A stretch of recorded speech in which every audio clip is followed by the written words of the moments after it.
maganda. Good day mga ka-zone. Ayan, katatapos lang natin na mag-shoot for King of Drag t-shirt, yung EV era, tapos Samurai, and may isa pa, and si AC and CK yung model natin. Oh, say hi to the camera. Sila yung model natin kanina. Inantay tayo para masend yung picture nila kanina sa cellphone natin. Ayan, let's go. Come in. Turn. Ayun yung yung may-ari ng CBR version 1 na gustong makipag-gauge sa atin, kaso hindi tayo magkatugma ng schedule. Maybe next time ulit. Naantay ko rin yun kasi malakas yun. CBR version 1, tapos naka carb pipe CDI pa.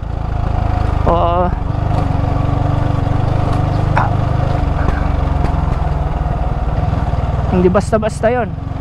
Alam nyo naman, CBR version 1 pa. Yun ata yung yung pinakamalakas na version ng CBR, yung version 1 na carb. Ayan, let's go. May kasama tayo dito ngayon na Raider FI na super stock. Ayan, high comp, tapos naka remap ECU, 40mm na throttle body, naka-injector ng 10 holes, tapos 1439 yung sprocket set, and naka-reborn na pipe. Subukan natin dito sa motor natin, syempre.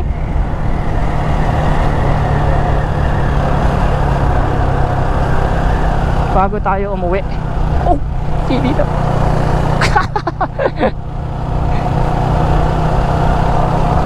Hindi ko napansin yung lubak. So ayan, antayin nyo na lang yung kakalabasan ng friendly gauge namin nung super stock na Raider FI mga sir. Alright, let's go.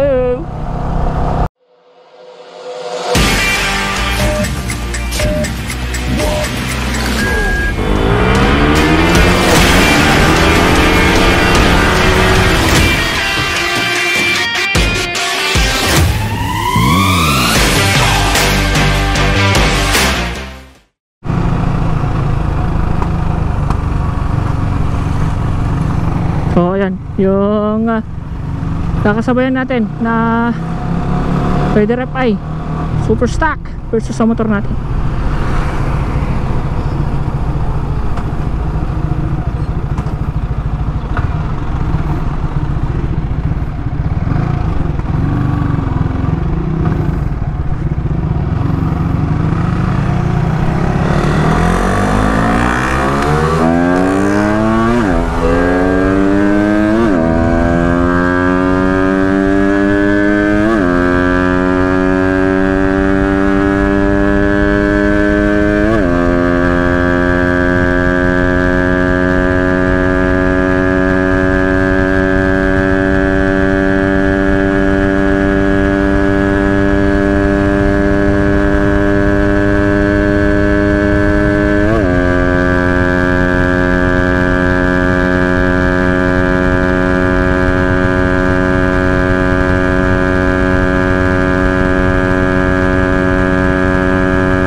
Talo tayo sa super stock mga sir.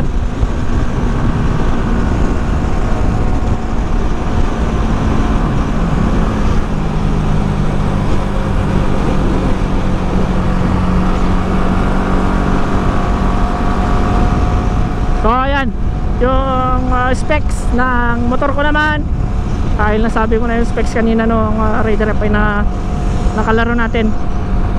So uulit-ulitin ko sa mga bago sa channel natin or sa hindi pa alam yung specs na motor natin.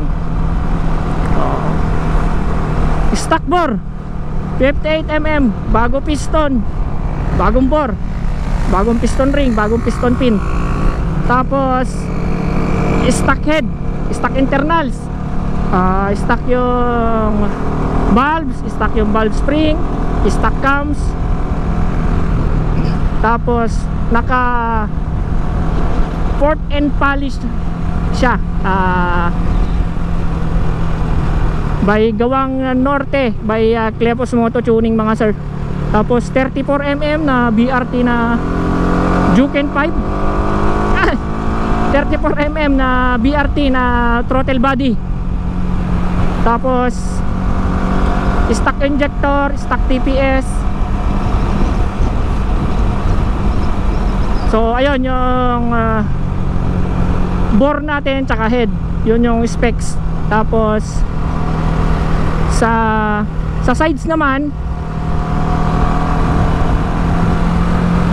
stock magneto. Sa sides naman, naka hyper clutch tayo mga sir.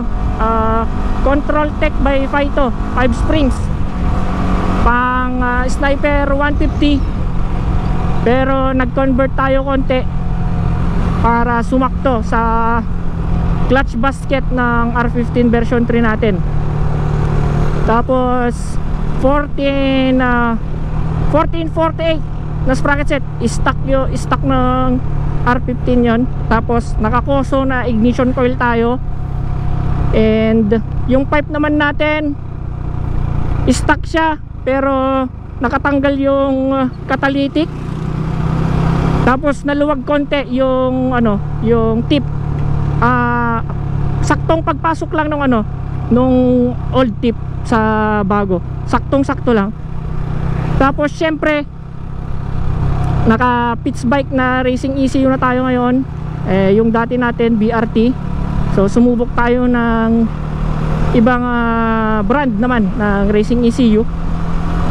And syempre walang iba, JRC tuned mga sir. Since day 1 ng motor natin, JRC tuned yan. Nung BRT pa gamit natin, tapos ngayon pitch bike, JRC tuned pa rin. So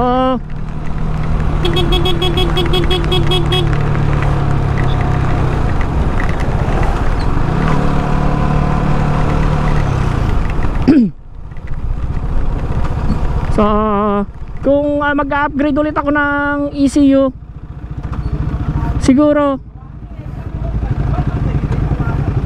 kung mabibigyan ng pagkakataon na mag-upgrade ng racing ECU na UMA or A-Racer, syempre JRC tune pa rin. So ayan, sana nagustuhan nyo yung kinalabasan ng video nyon. And huwag nyo nang kalimutan na mag-like, comment, share, and subscribe. And syempre huwag nyo rin kalimutan na pindutin yung notification bell button para lagi kayong updated sa mga videos natin. So ayan, silong muna kami kasi umuulan, lalo na may dala kong camera. Yun yung pinanghahanap buhay ko, baka masira. Ayan, peace out mga sir, enjoy.